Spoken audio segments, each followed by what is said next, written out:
in verse 5, does the word, not in verse 5, rather in verse 3 and verse 1, does the word son denote any age? No, it doesn't, right? No. A son could be 60-year-old just as much as 1-year-old. Children's note doesn't say anything about However, age either. actually, children means young, right? Children means Means under 20.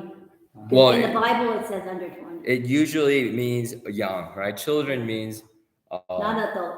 yeah, not adult. But in verse 5, all of a sudden, Malon and Kilion are described to be children. What effect does that have? Because they're not under 20. They've been married for over 10 years. I know, they're grown up. Yeah. What effect does it have all of a sudden for a narrator to call them her children?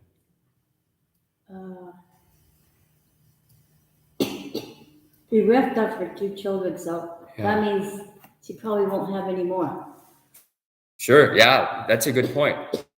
Bereft of her 2 children means her posterity is gone, right? The fact that the 2 children don't have any children means that her lineage is done. What else? What else? Well, I think there's an emotional effect here, right?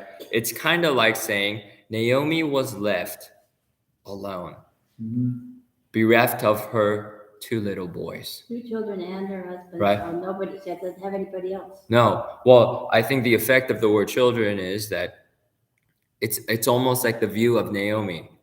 To Naomi, it was her little boys, right? Yes, they were all grown up. Yes, they were married for more than about 10 years, right? We don't know more, but about 10 years, right? They were grown men. Yeah. But to Naomi, they were her children. That's why I liked NASB's version better, because it actually shows the difference. The New King James Version I was reading did not make that distinction. Oh, this Right. one says bereft. Bereft, right? There it is. Hey, Wayne. Well, I've got the ESV. Okay. Does it make a difference between sons and children? Do you want me to get you the chair? Could you? Yeah. It doesn't mention children. It doesn't mention. It says sons. Yeah, it says her 2 sons. Oh, you can put it here. You can put this chair, the chair right there. Easier. Wherever you want us to.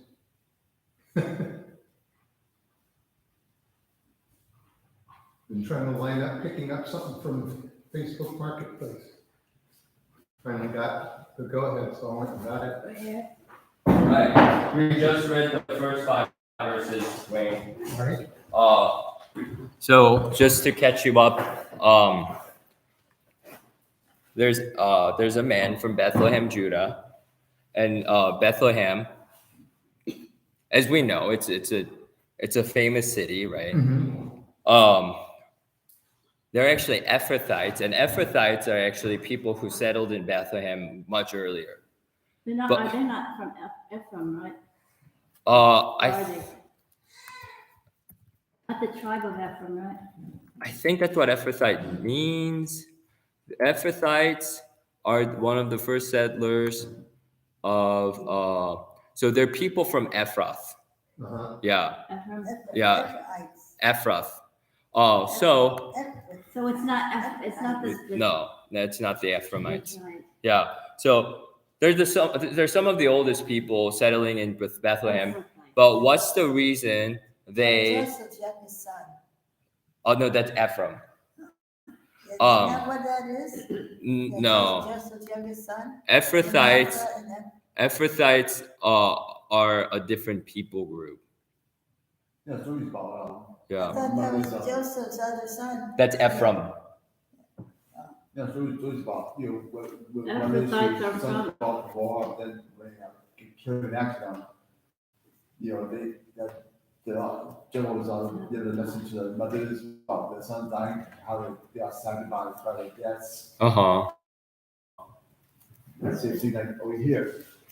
Yeah, so right here, they have to go to Moab, the land of Moab, because there's a famine.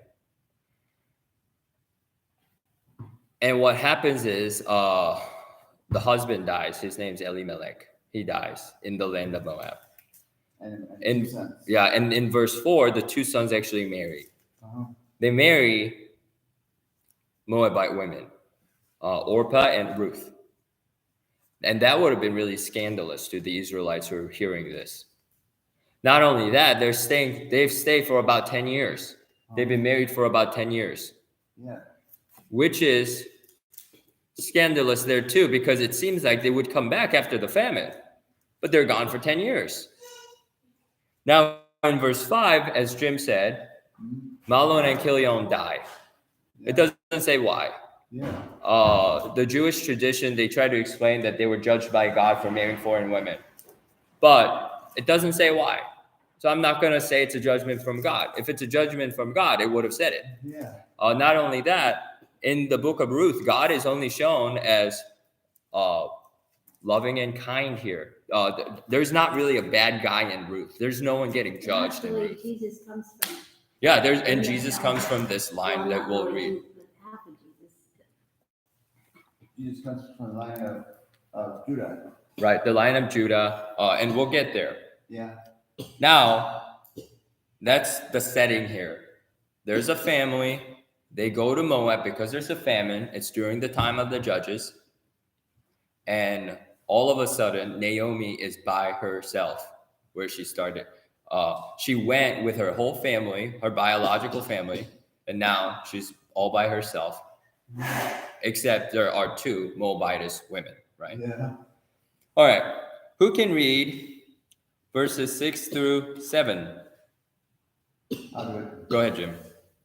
And then she arose with her daughters-in-law that she might return from the country of Moab, for she had heard in the country of Moab how that the Lord had visited people and given them bread.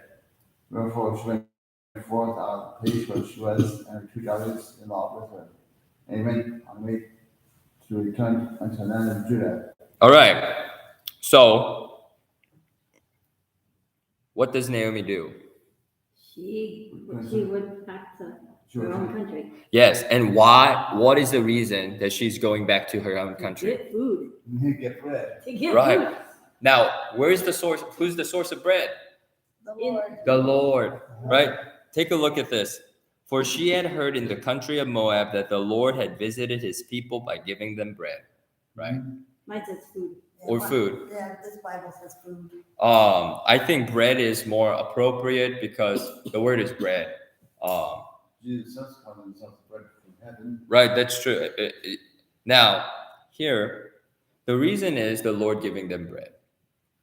In the whole of chapter 1, this is the only action narrated by the narrator about what the Lord has done. Yeah. What does this tell us about the Lord? He visited his people. Yeah, and what does that tell us about his nature and character? He must like them if he's going to. Sure, he must like them. What else? He cares for them. He cares for them. Anything else? He feeds them. He feeds them, right? Mhm. Right, he's merciful. Yeah. He's gracious. Doesn't say anything about what the people did. Yeah. He just visited them and gave them bread. That's all we know about the Lord. Mhm. Here, the Lord is just loving and kind, right? That's all he does in chapter 1, according to the narrator, right?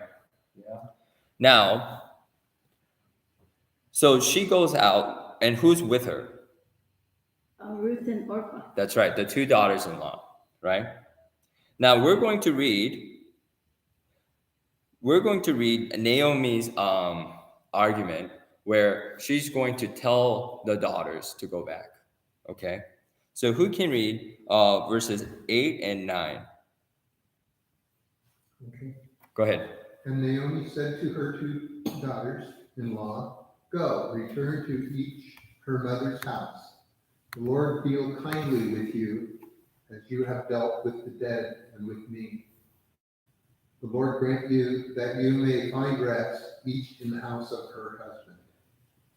So she kissed them, and they lifted up their voices and wept. All right. So what does Naomi want the two daughters-in-law to do? To go back. To go back, right? Here there's something we might want to discuss here. It says, "Go, return to where?" The house of her grant you that you may find rest each in the house of her husband. We're going to discuss why that translation might exist like that. So let me talk about this. Mother's house occurs a couple times in the Bible, in the Old Testament. One is Genesis 24:28. And I'll read it there because I just flipped it. So the young woman, this is Rebecca, ran and told her mother's household these things. So this is right after the servant of Abraham told Rebecca about why he's there, right? To find a wife for Isaac, right? His master's son. And so with that context, so the young woman ran and told her mother's household these things. There's a mother's house here, which is odd because Rebecca is not, right? It's not that there's no one else but her mother in the house, right? Her brother's there, Her Laban's father's there. there and her brother. Yeah. So that's an odd context, right? Why mother's house? And here are the other parts. Songs of Solomon. Songs of Solomon,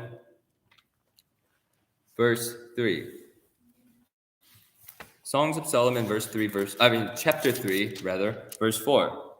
Scarcely had I passed by them when I found the one I love. I held him and would not let him go until I had brought him to the house of my mother and into the chamber of her who conceived me.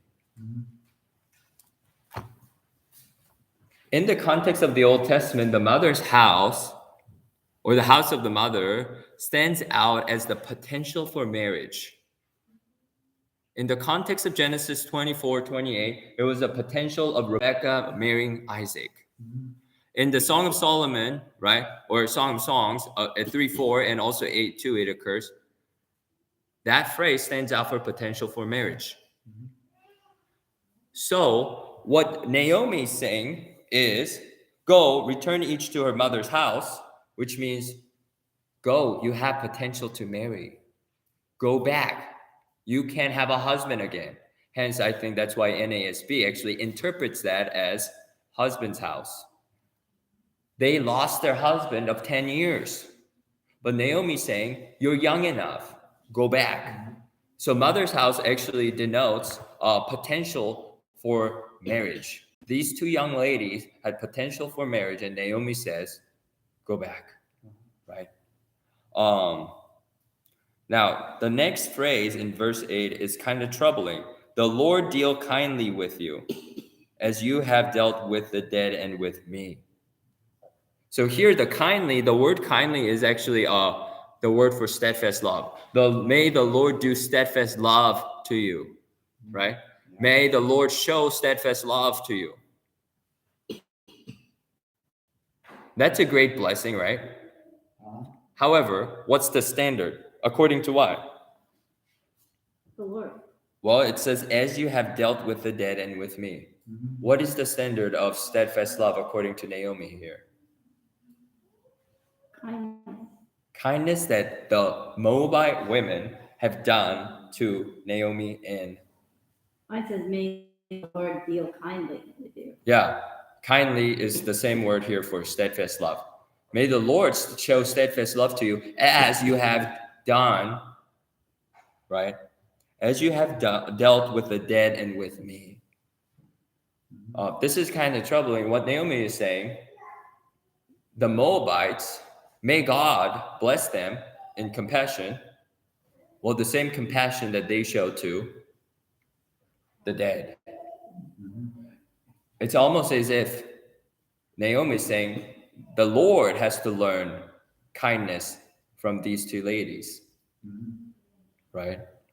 And this is not to say that Naomi's right. It's to say that Naomi is in a very distressed position. And then her view of God is pretty messed up. It's confused. Yeah. It's all mixed up. And verse 9, the Lord grant that you may find rest, each in the house of her husband. So that's verse 9.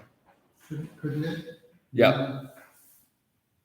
With the dead, their husbands, if you were dead now, if you were kind to them, then you've been kind to me. Yeah. So, but what's hard is it's as that they have done to them, and it's true that they've been kind to the dad and to Naomi. But what it's saying is, may the Lord do that to you. So it's as if the standard is set by them, and then the Lord is to do it to them, right? And when we read like that, that's all of a sudden, whoa, is Naomi okay? And we will see what Naomi's view of the Lord is later in this chapter. She will mention the Lord again. Oh, I see this in line 8. It says, "Go, return each of you to her mother's house." Oh, there you go. Yeah. And then in the 9 it says, "May the Lord grant that you may find rest each in the house of her husband." Yeah. So it's interchangeable there, right? Mother's house is potential for marriage. House of her husband is actually the fulfilled potential, right? May you find another husband, right? And she kissed them, and they lifted up their voices and wept. And this is a troubling time for Naomi and the two girls, right? The two girls are they're foreigners. Where are they going? Bethlehem. Yeah. They don't know the people of Bethlehem. They have no relatives in Bethlehem.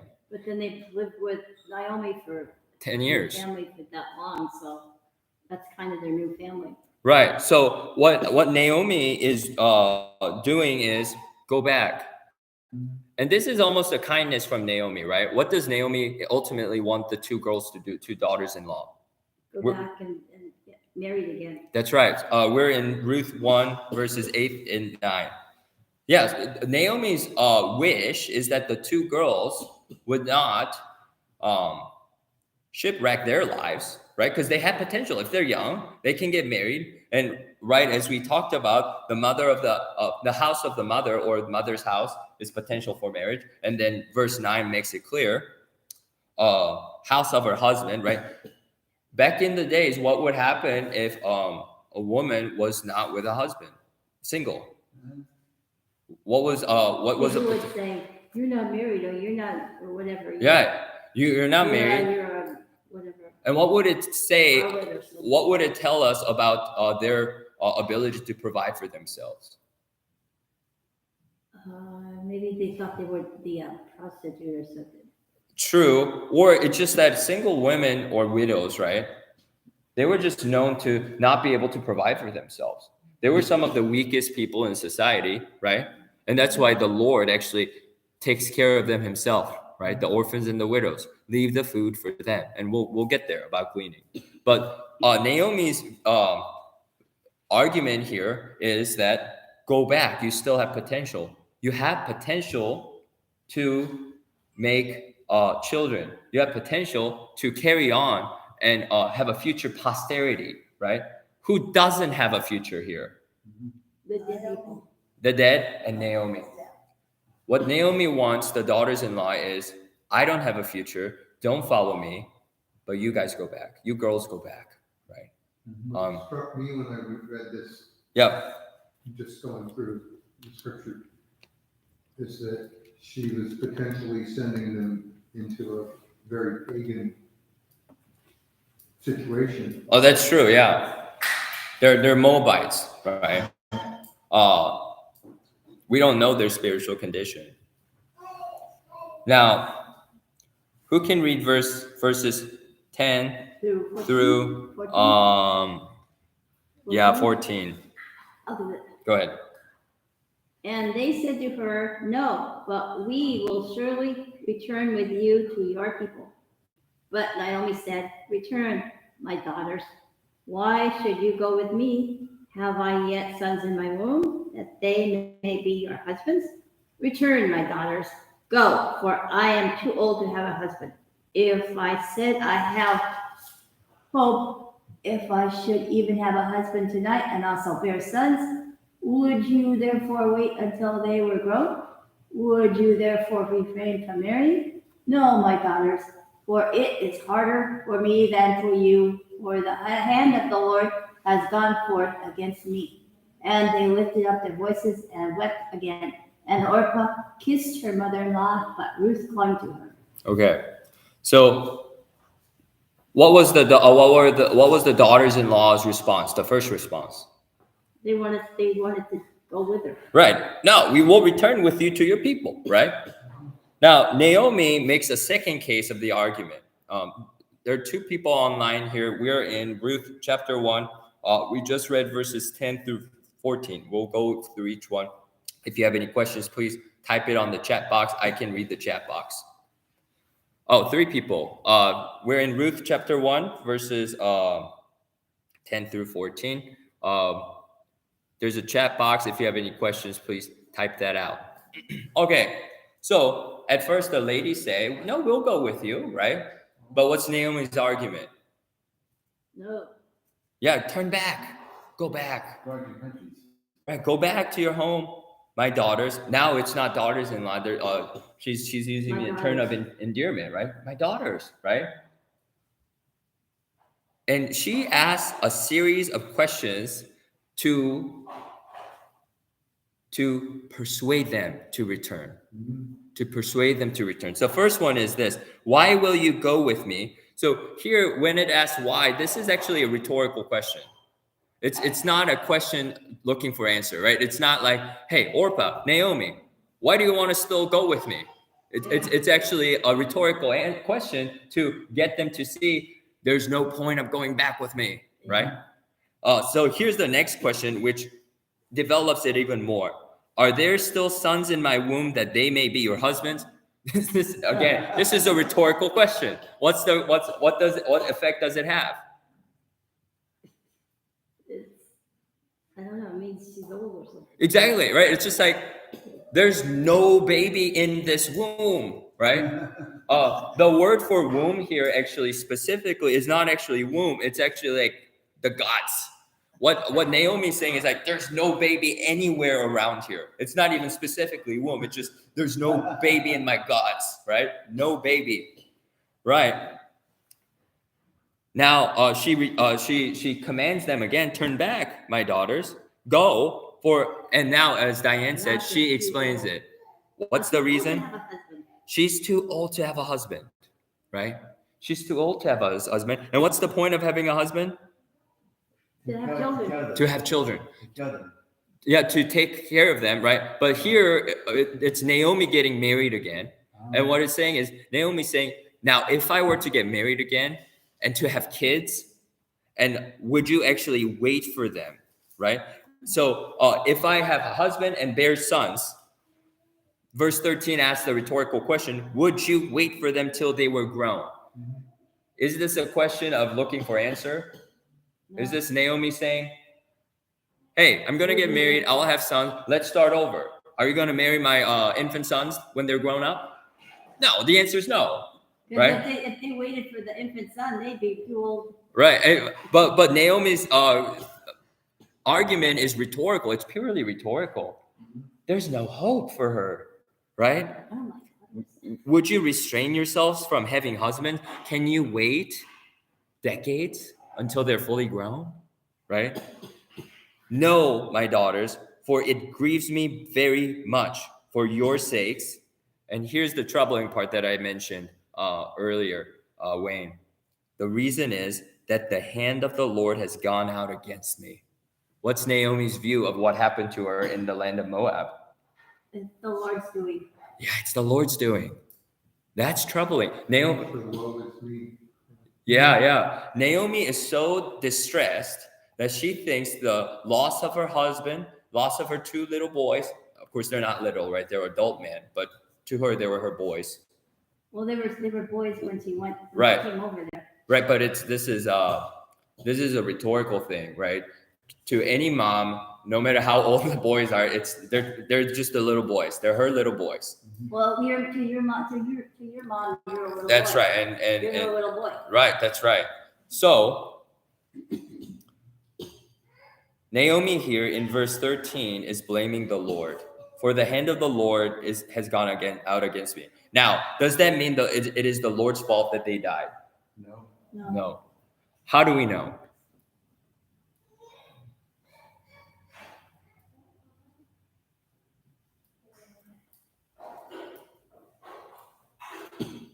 I'll tell you another question. What has the Lord done so far in the book of Ruth? What is one thing that the Lord has done that the narrator mentioned? He visited his people. And gave what them happened? food. And gave them bread, gave them food, right? The only thing the Lord has done that's narrated in the book of Ruth in chapter 1 is that he visited his people and gave them food, right? Did he visit Mahlon and Chilion and Elimelech to kill them? No. The narrator doesn't say so, right? The only thing the Lord has done that's portrayed here, narrated here, is something that's gracious and merciful. To give Bethlehem food. Why did Bethlehem need food? Because there was a famine. Because there was a famine, right? Good, right? In the earlier verses, verse 1, right? There was a famine in the land. That was the whole point. That's why they left to the land of Moab. And the Lord graciously gives them food by visiting them. But here, Naomi, she is so distressed, she thinks the Lord's hand is against her, right? Now, verse 14, Mine that's, says more bitter. what does it say?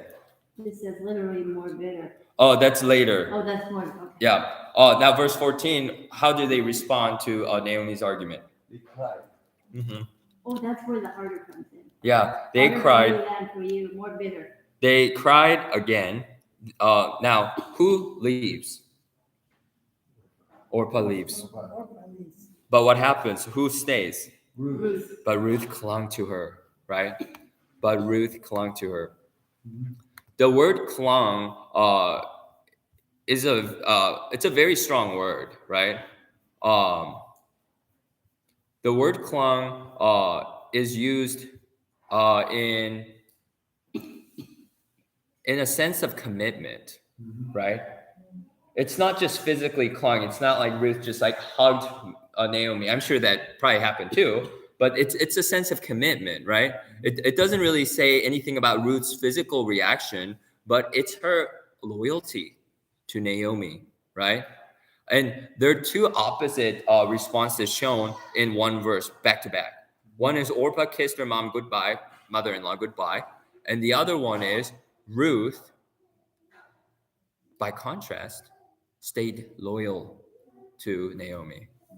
Now, there's a big theme in The Orpah was saying thank you for right. me, and then but Ruth said, I'm staying with you. There's a big theme here in the book of Ruth, and it's called steadfast love, or loving kindness, or mercy. And this theme is doing something that you don't have to because you love them. It's going the extra mile, right? The book of Ruth, the main theme is loving kindness. And what it is it's showing the characteristic of God.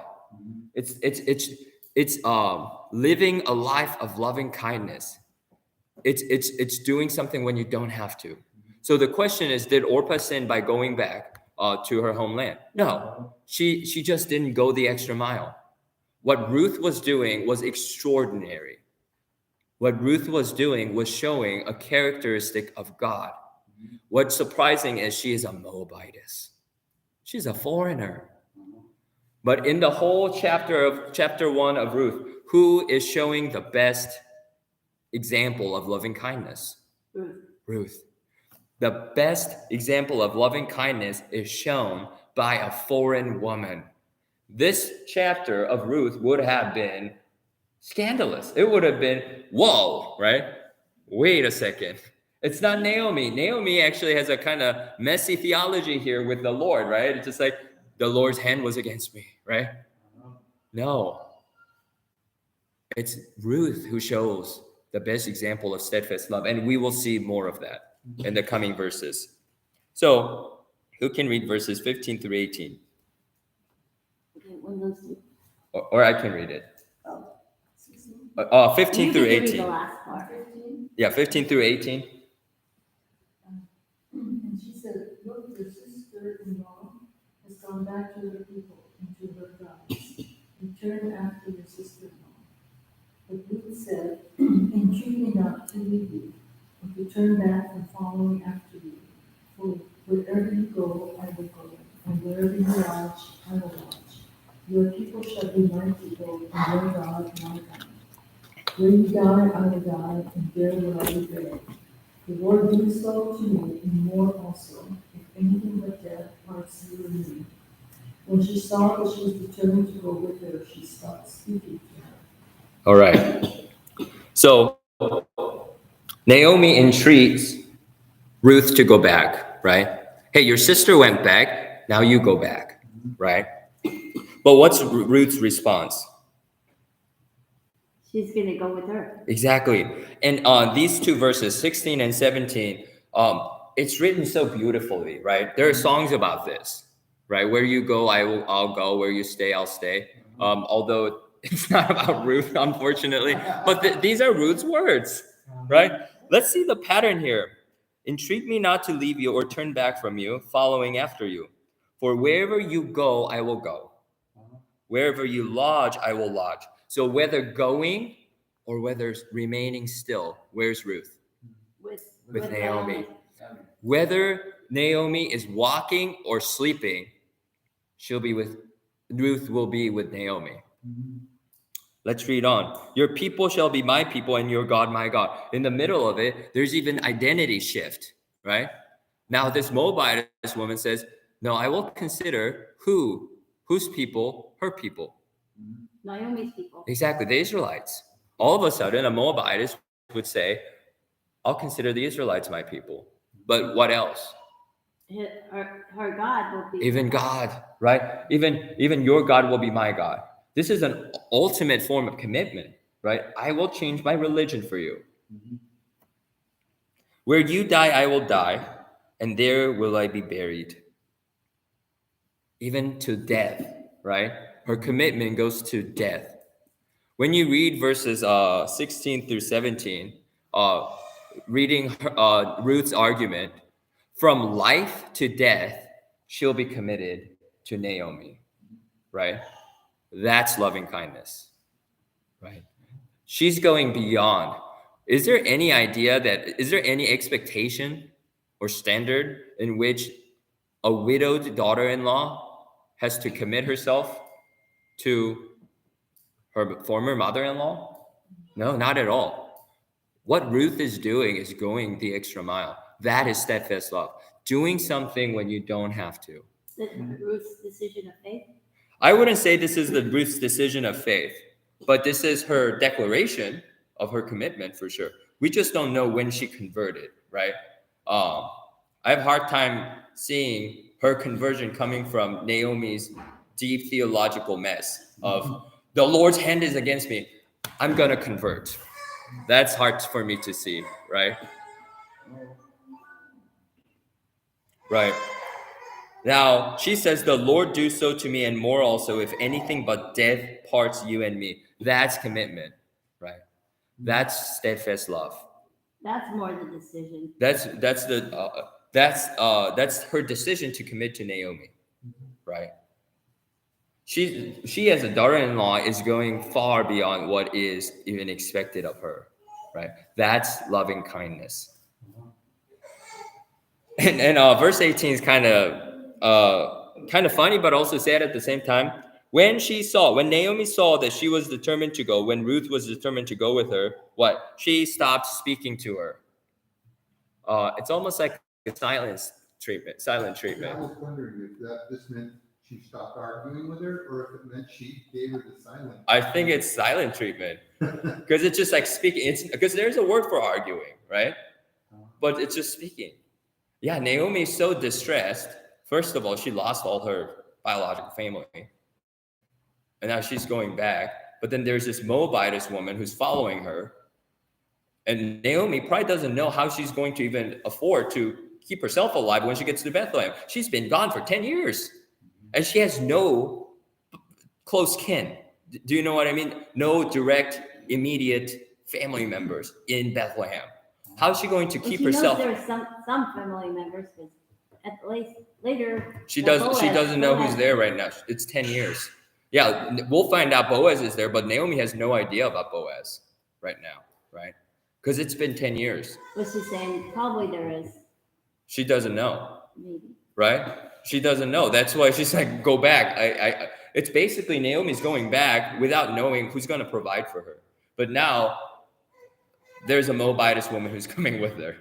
This is like, I don't know. I'm not going to speak to you right now. Right. Whatever, do what you want. Yeah, right. All right. Who can read 19 through 22? 21? Wayne's turn. No. Oh, is it my It's your turn? Carolyn. Oh. No, she did it Yeah, already. I was the first. I'll- It's your turn. Okay, I'll do it. 19 through 22.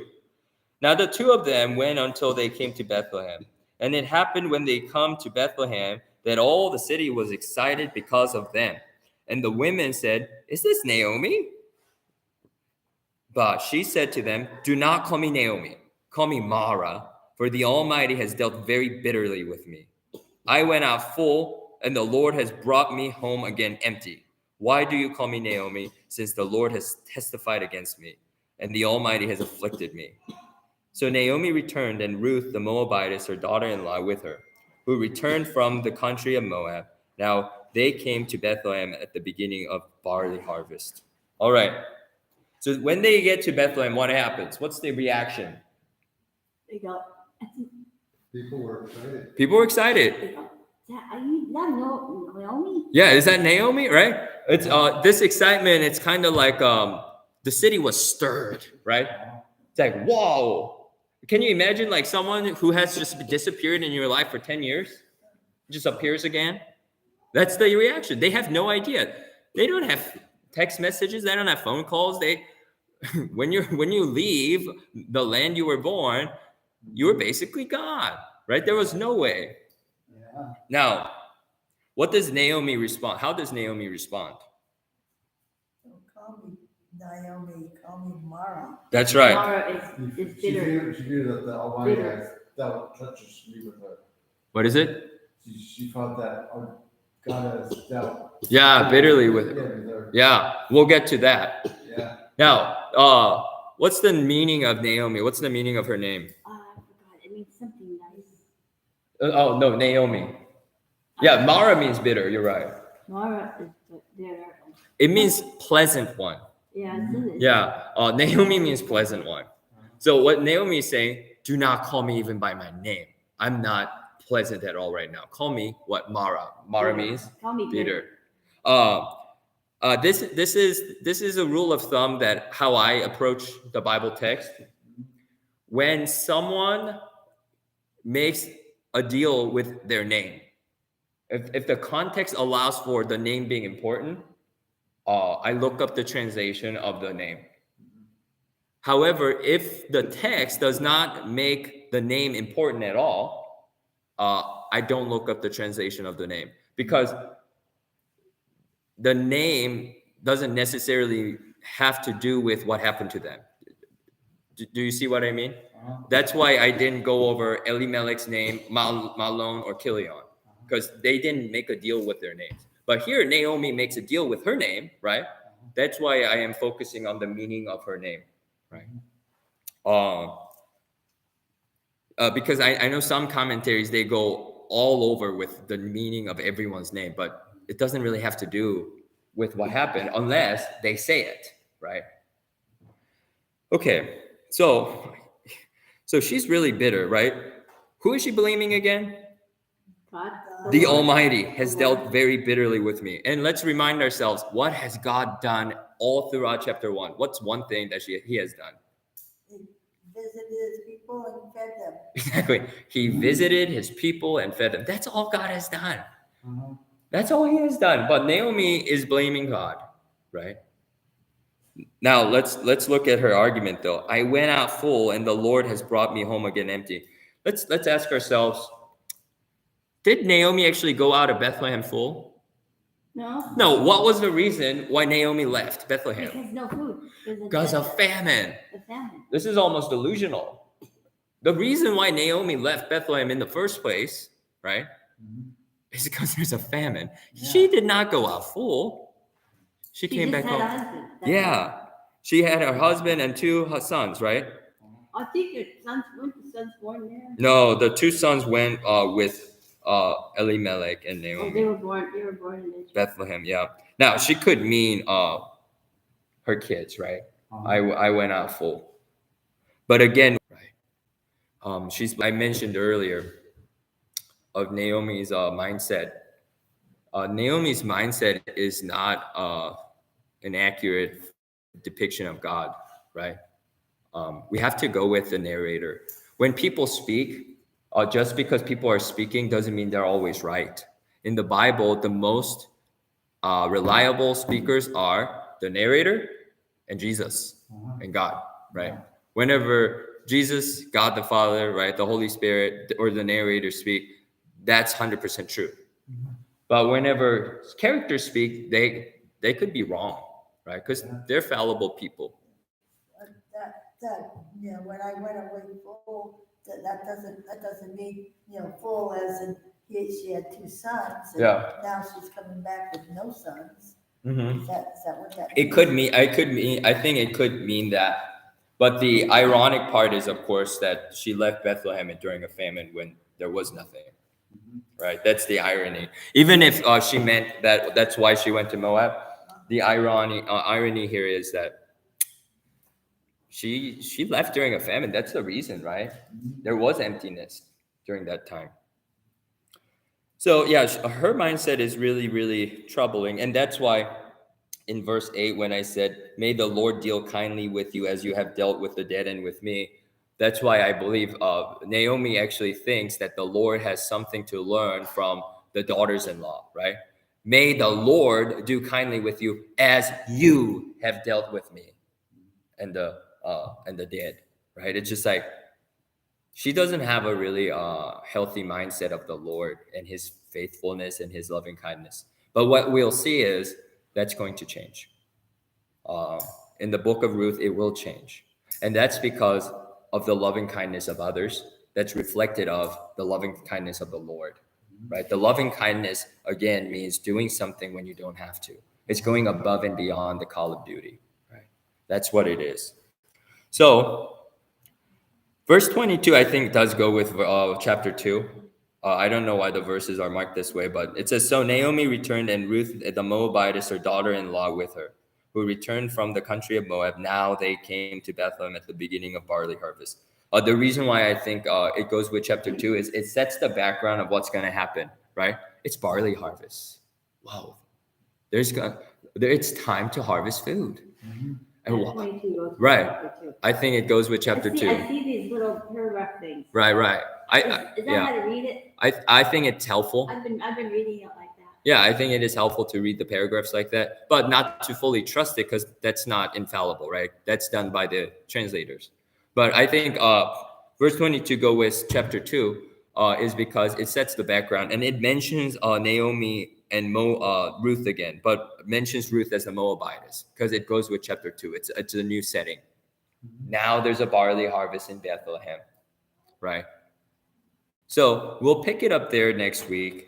2 weeks now. Yeah, 2 weeks from, let's see. 2 weeks from now. Wait a second. It's second and fourth Wednesdays because on first Wednesday we have eldership leadership meeting. Yeah. So it will be the 8th of November. But it will be also announced, right, on Sundays before this. So it will be 8th of November. Thank you for joining us and the live person as well. I don't know who you are. The 8th is The 8th, yeah, 8th is the next one. Hopefully you can join us. 22nd. Yeah. Hopefully you can join us again. I'll end the stream here. The live video will be up there. Except it will be in chunks because I had to do multiple cuts.